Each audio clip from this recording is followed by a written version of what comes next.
programação orientada a objetos, é muito importante saber usar classes criadas por outras pessoas, por exemplo, distribuídas em bibliotecas gratuitas. Mas, obviamente, nós também precisamos saber como criar nossas próprias classes. Então, hoje nós vamos ver a sintaxe básica envolvida na criação de uma classe. E para isso nós vamos fazer como exemplo uma classe conta corrente fictícia, tá, gente? Não é exatamente do jeito que vai ter na prática, mas ela seria uma classe básica para a gente ver as operações sacar, depositar, obter saldo e já começar a ver algumas vantagens do paradigma orientado a objetos. Os nossos projetos vão ter mais de um arquivo. Por convenção, a gente vai colocar uma classe em cada arquivo, mas no Python não existe essa exigência, que nem no Java, por exemplo, né? Então, aqui no arquivo conta.py, eu vou codificar a classe conta corrente. Na implementação dessa classe, a primeira coisa que a gente tem que pensar é como que os objetos dessa classe serão construídos, né? Na maioria das linguagens, nós temos um método especial, que é o método construtor, que ele serve para definir justamente isso. No caso do Python, nós não temos um construtor propriamente dito, nós temos um inicializador, que vai ter sempre esse nome, dois underlines, aí vem init mais dois underline. No Python, tudo que é prefixado ou sufixado, né, com esses underlines tem significado especial, principalmente o prefixo, na verdade, tá? Nesse caso, é um método especial que significa o que será chamado quando alguém tentar criar um objeto do tipo conta corrente. Esse método é um inicializador e todos os métodos da classe vão receber um argumento pelo menos que, por uma questão de convenção, a gente chama de self. Todo mundo que programa em Python chama esse primeiro argumento de self e ele significa o próprio objeto que está sendo criado. No caso da conta corrente, eu vou querer receber, além do objeto, que isso aqui na sintaxe do Python, a gente sempre vai ter esse argumento, tá? Mas além dele, eu vou querer receber o nome do cliente e o saldo inicial, tá? E aí o que eu vou fazer com esses argumentos desse método? Bom, eu vou aqui criar um atributo saldo. O valor inicial dele é o mesmo que foi passado aqui no inicializador. E eu vou colocar também o nome do cliente, ou cliente nesse caso. Por enquanto isso aqui vai ser uma string, tá? A gente está simplificando. E pronto, o que eu preciso para construir uma conta corrente é ter um saldo e um cliente. Reparem nessa sintaxe self.saldo igual a saldo. Aqui nós estamos falando de atributos. Self.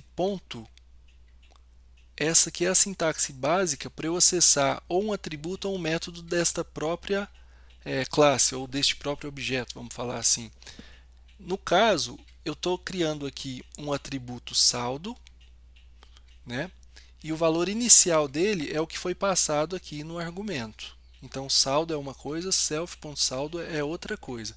Esse saldo aqui, que foi passado para a função, ele é como se fosse uma variável local mesmo, né? Saindo aqui da chamada do método, quem criar o objeto do tipo conta corrente, uma vez criado, eu não tenho mais esse símbolo, porque ele era uma variável local, tá?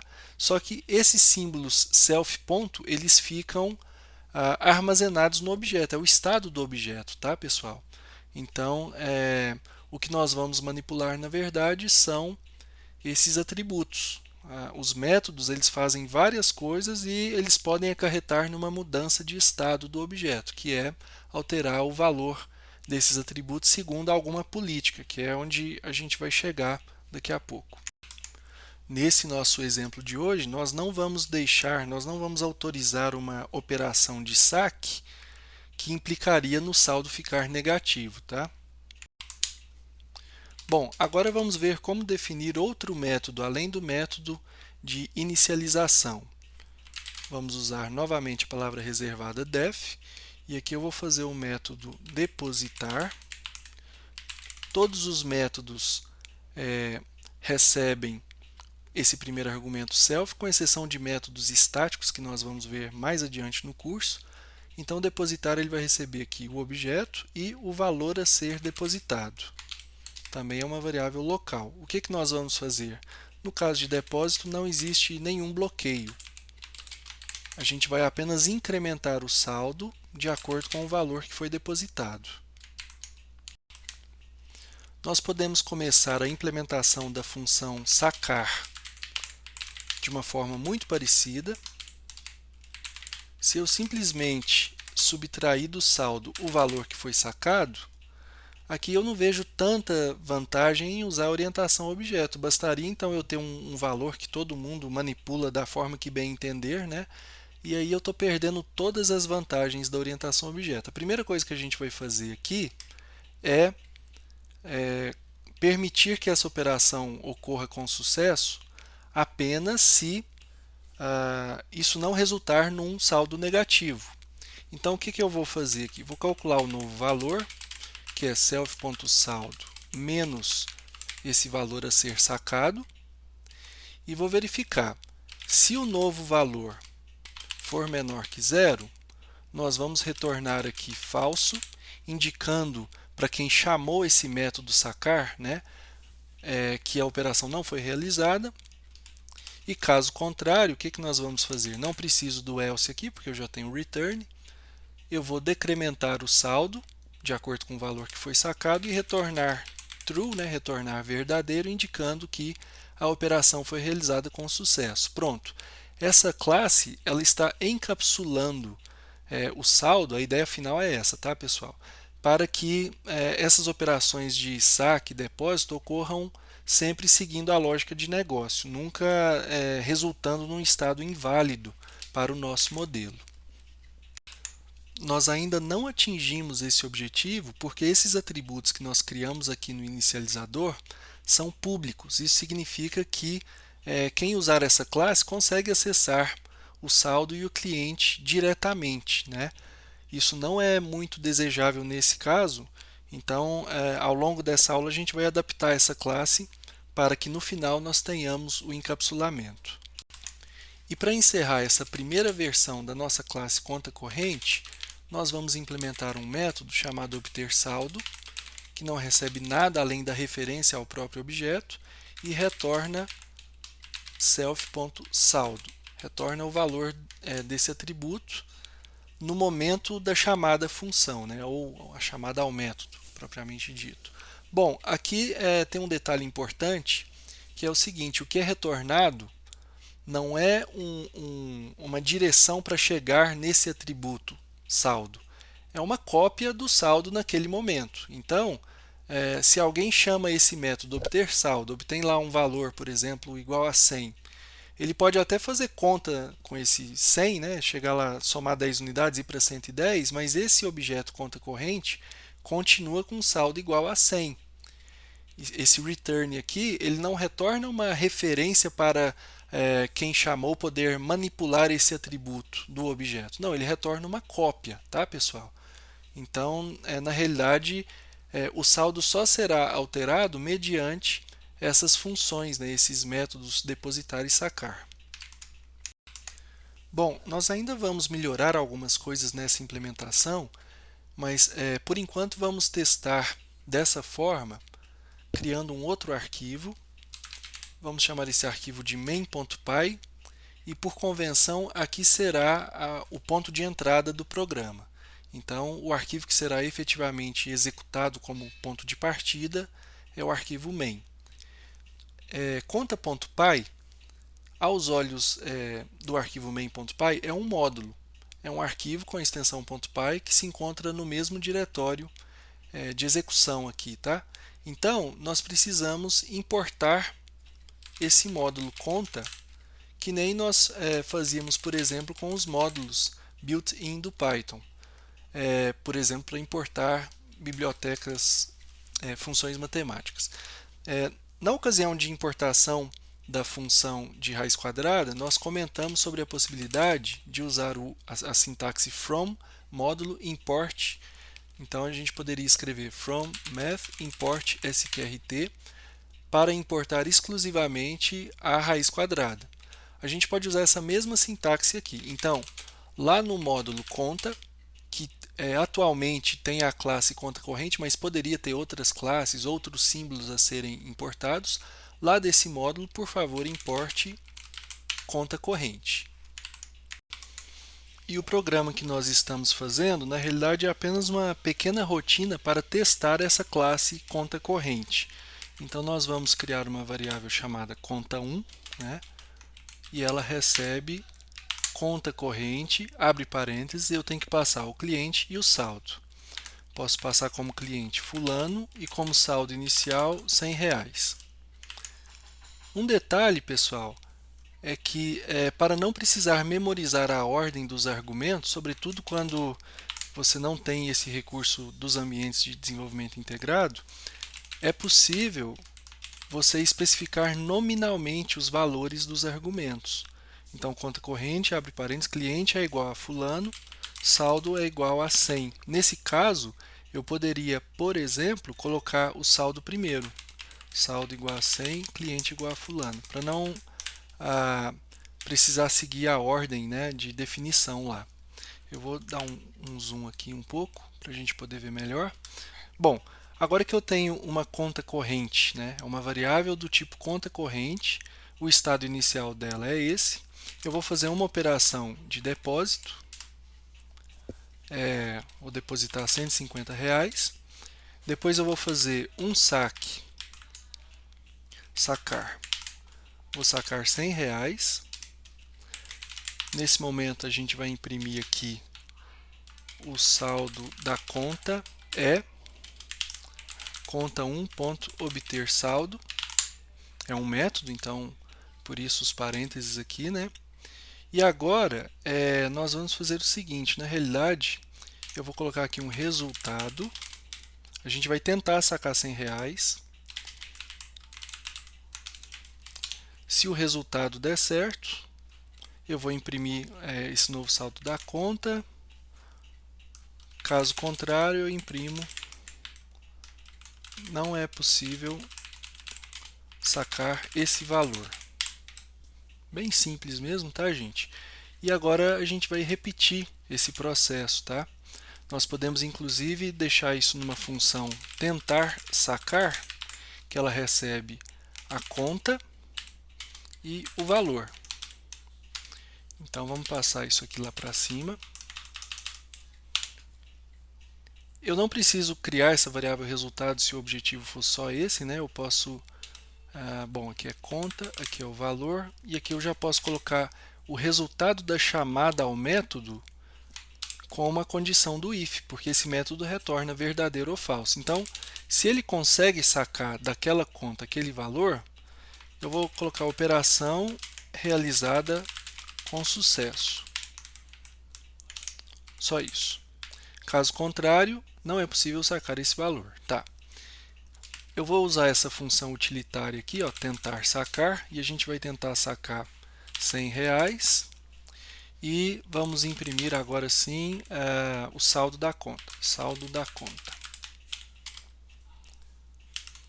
Conta1.obter saldo. Depois eu vou tentar sacar. Opa, eu tenho que passar aqui a conta também, né, gente? Eu vou tentar sacar R$500. Obviamente não vai dar certo. E vou repetir aqui esse saldo da conta. Então, depois dessa operação, não vai haver alteração no saldo, porque a operação não foi bem sucedida, tá? Vamos salvar aqui. Então, esse é um cenário mais simples para testar a nossa classe conta corrente. Nós ainda vamos fazer algumas modificações. Daqui a pouco eu vou mostrar um problema da nossa implementação e uma forma mais elegante de fazer esse método obter saldo. Vamos testar essa rotina. Eu vou fazer pela linha de comando mesmo aqui, executar o arquivo main.py e vamos ver aqui as mensagens da saída. Deixa eu só aumentar um pouco aqui. Primeiramente, nós temos operação realizada com sucesso, que foi aquela operação de saque de R$100. Então, o saldo inicial, R$100. Depositamos 150, estamos com 250. Sacamos 100, estamos com 150. Depois há uma tentativa de sacar 500, a operação não é realizada, temos aqui a mensagem de erro, e o saldo da conta continua em 150. Uma coisa que a gente vai ver mais para frente no curso, mas que de certa forma já foi feito aqui, é separar a parte de interface da parte matemática, né? Da parte que efetivamente altera o modelo. Bom, agora nós vamos ilustrar aqui um pequeno problema na nossa implementação, que é o seguinte, acessando diretamente o saldo. Da forma que nós implementamos a nossa classe, fazendo apenas self.saldo, quem usa a classe, né, ou seja, a classe cliente ou o módulo cliente, enfim, no nosso caso nós temos aqui essa variável conta1 e eu consigo acessar o saldo desta maneira, conta1.saldo. Então, o mesmo ponto que nós usamos para chamar os métodos, nós podemos usar para ver atributos que são públicos. Do jeito que foi definido, o saldo é um atributo público, todo mundo pode ver. Então aqui eu posso colocar assim, ó, acesso direto ao saldo. Vou colocar um F aqui para formatar, né? Pronto, acesso direto ao saldo. E eu posso inclusive fazer conta1.saldo é igual a menos 500, né? É óbvio que aqui é apenas para ilustrar, mas uma das principais ideias da orientação a objeto é você impedir certos tipos de bug, deixando as responsabilidades muito bem separadas. Então, a gente havia comentado que na nossa aplicação não seria possível ter um saldo negativo, esse banco não vai emprestar dinheiro ou esse tipo de conta não permite, enfim. E quando você permite que agentes externos à classe consigam manipular os atributos dessa classe, acabou o encapsulamento. Aqui, reparem que quem está implementando a classe conta corrente não tem como adivinhar num projeto de centenas de arquivos se algum outro arquivo vai acessar de forma indevida os seus atributos. Então, primeiramente, eu vou colocar essas mensagens aqui para a gente ver, né, o problema. Aqui embaixo, ó, o acesso direto ao saldo, 150. Nesse caso não é um problema, que a gente já teria o obter saldo. O problema é poder manipular arbitrariamente esse estado do objeto. Por exemplo, jogando saldo negativo.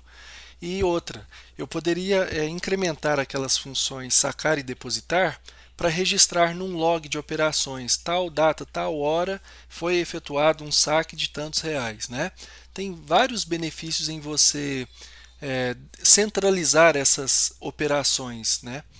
Além desse de verificar se o modelo vai permanecer válido, nós estamos bloqueando saldos negativos. Eu poderia aqui realizar outras operações. E quando você permite esse acesso externo, pode virar uma bagunça, todo mundo mexendo do jeito que quiser, então dá muito bug. Na realidade, a orientação a objetos ela é necessária sobretudo para poder minimizar esse tipo de problema.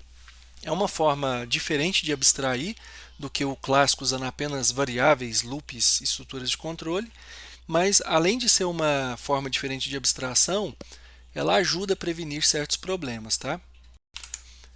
Esse problema especificamente nós corrigimos de um jeito muito fácil. Existe uma convenção de nomes no Python, então quando você coloca self ponto e aqui já vem o nome do atributo, é um atributo público. Quando eu coloco um underline aqui no começo, ele continua sendo um atributo público na realidade, mas há uma forte convenção entre os programadores Python de encarar esse primeiro underline como o tipo protegido. O tipo protegido é aquele que assim você não deveria mexer. Então aqui, do jeito que eu deixei, com apenas um underline, aí obviamente eu tenho que mudar em todos os lugares. O ideal é fazer isso usando o refactor. Aqui na minha IDE eu aperto F2 e renomeio, ele já renomeia em todos os lugares desse arquivo. Aliás, renomeia no outro arquivo também. Olha lá. Ah não, aqui eu que tinha mexido, desculpa. Eu queria mostrar para vocês o seguinte, com um underline, isso aqui ainda está exposto. Ó, ele continua conseguindo acessar. Mas quem está desenvolvendo esse main.py está ferindo uma convenção de programação que é não usar esses atributos que começam com underline. Eles servem para outro motivo, nós vamos explorar isso mais adiante na aula de herança, tá? Mas aqui na realidade já tem esse erro de não seguir convenções.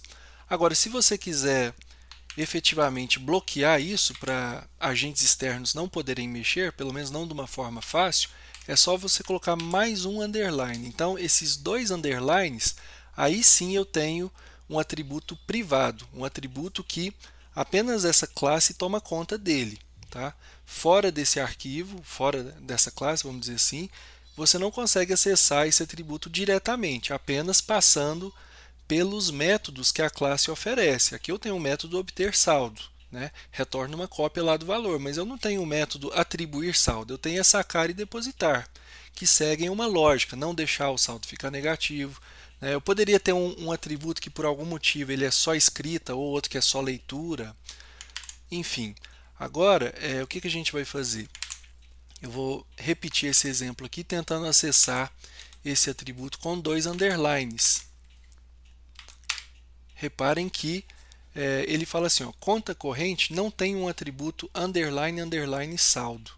Esse underline a mais esconde ele, é como se ele não existisse para quem está aqui fora. Tá? Então, essa é uma das premissas do encapsulamento, é você controlar direitinho a visibilidade dos atributos e dos métodos também, tá? Um método prefixado com dois underlines, ele só pode ser chamado pela própria classe. Então você vai chamar ele self.underline, underline. Por exemplo, um alarme. Eu poderia ter uma classe que quando há várias tentativas de login, em um curto espaço de tempo, ele bloqueia a conta. Esse método bloquear poderia ser um método privado, que só é chamado pelo login quando o login percebe que é a terceira vez que você está tentando fazer login, está digitando a senha errada, então vou bloquear. Até a gente vai explorar isso com mais calma no curso, mas o fato é que essa sintaxe de dois underlines aqui no prefixo, sintaxe não, né? Essa convenção léxica mesmo, né? Léxica, ela vale para atributo e para método, tá? Então, encerramos aqui essa parte de encapsulamento. Eu vou apenas atualizar o comentário aqui, não é mais possível. E vou deixar isso aqui também tudo comentado. Nós temos condições de comentar as linhas com múltiplos cursores, linha a linha. E nós também temos comentários de blocos. Na realidade, pessoal, quando você define uma string com 3 aspas simples ou duplas, isso significa uma string multilinhas, né? E uma string que não é usada para nada, você não imprime, não joga numa variável, não faz nada, o interpretador vai ver ela e não vai fazer nada a respeito. Então isso aqui funciona como se fosse um comentário de bloco. Não é efetivamente um comentário de bloco, não é que nem aquele barra asterisco e asterisco barra lá da linguagem C. Mas funcionalmente, nesse caso, acaba tendo o mesmo papel.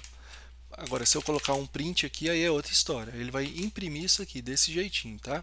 Bom, deixa eu tirar aqui e voltar.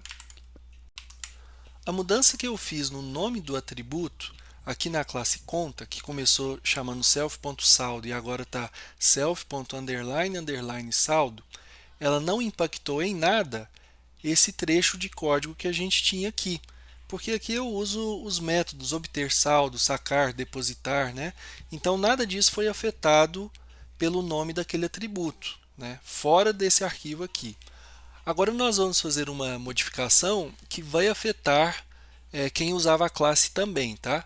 Mas na realidade é mais para anunciar um outro recurso de linguagens orientadas a objeto, que são as propriedades. Nem toda linguagem tem isso ou lida bem com isso, mas no Python é bem comum usar properties, tá?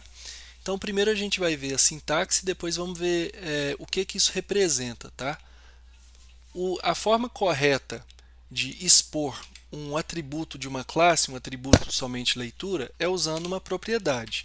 Para isso a gente coloca aqui um @property. Esse arroba que vem antes do método que a gente vai escrever aqui, ele é um decorador. Nós não vamos usar muitos decoradores nesse curso não, tá? Mas property é um deles e a sintaxe é essa, tá? Você coloca na linha imediatamente antes da definição do método, @property, alinhado aqui com o def. E aqui agora eu vou colocar o nome da propriedade. A propriedade vai se chamar saldo. É como se fosse um método, então ela recebe o self também, que nem os outros, tá? E o que nós vamos fazer aqui é retornar self.__saldo. Ficou muito parecido com o obter saldo, mas tem uma diferença. Vamos voltar aqui agora na nossa função, na nossa rotina principal. Aqui a gente não está usando esse obter. Ah, não, estamos usando aqui, ó, na realidade. Então eu vou trocar esse obter saldo agora por saldo.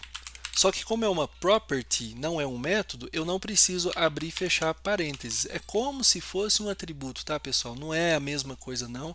Não vamos nos preocupar por enquanto com essa distinção, mas quem usa uma property não precisa nem saber que é uma property ou é um atributo. Isso fica transparente. Agora você falou, mas aí você não está expondo o saldo de novo? Não, eu só consigo acessar uma cópia do saldo. O saldo continua devidamente protegido. Aqui eu tenho uma propriedade somente leitura. Tá?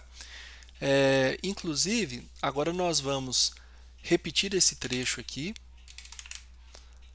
e vamos colocar alterar o saldo pela property. É possível? A gente vai adequar esse snippets, esse pequeno trecho de código, para tentar fazer essa operação.